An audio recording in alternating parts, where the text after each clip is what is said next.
আচ্ছা স্যার, যারা online বিজনেসকে fake and fraud বলে, আপনি তাদেরকে কি মেসেজ দিতে চান? অ্যাকচুয়ালি আমি যারা অনলাইন বিজনেসকে নিয়ে ফেক এবং ফ্রড বলে তাদের জন্য আমার বড় কিছু বলার নেই।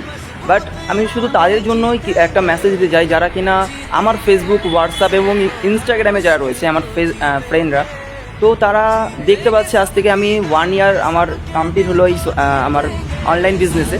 আর এই 1 ইয়ারে আমার ইনকাম অ্যাচিভমেন্ট দেখতে পাচ্ছে, তার সাথে সাথে আর 1 বছরের মধ্যে আমি আমার বাইক, আমার ড্রিম NS 400cc একটা বাইক কিনেছি। আর আজকেই, আর আমি হয়তো বলেছিলাম 25 তারিখে আমি একটা বাইক নেব, আর সেই 25 তারিখে আজ আমার বাইক এসছে এবং অ্যাচিভমেন্ট দেখছে। এরপরও যদি কোনো ব্যক্তি বলে যে ভাই ফেক ফ্রড, তাদের জন্য একটাই মেসেজ দিতে চাই যে ভাই সময় রয়েছে এখনও, রাইট ডিসিশান নাও এবং পারফেক্টভাবে কাজ করো, 100% এখান থেকেও সাকসেস পাবে। অনলাইন বিজনেসকে ফেক বলার আগে একবার রিসার্চ করে দেখো জিনিসটা কি, জাস্ট এটা বলছি।